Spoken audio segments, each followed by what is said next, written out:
In the last lesson, we followed steps 1 to 3 in our general strategy and generated discussion points for our issue essay.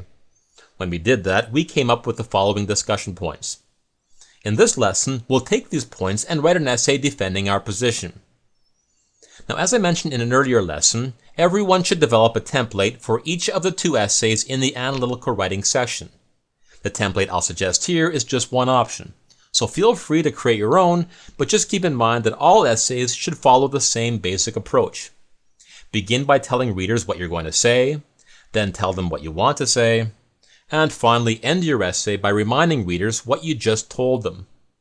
So with this in mind, here's one possible template. Your introductory paragraph should have the following elements.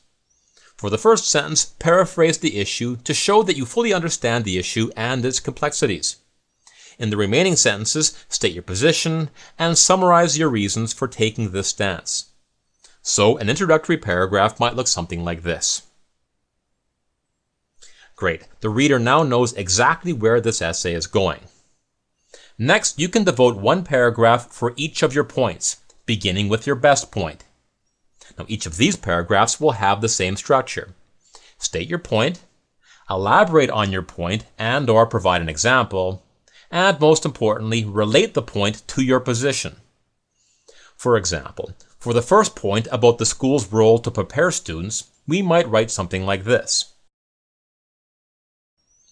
Okay, once we've written 1 or 2 additional paragraphs focusing on other points, we're ready to demonstrate that we've thoughtfully considered both sides of this issue.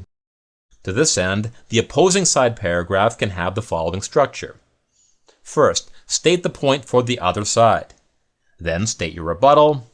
Then elaborate on the rebuttal and/or provide an example that supports the rebuttal. Given all of this, we might write something like the following.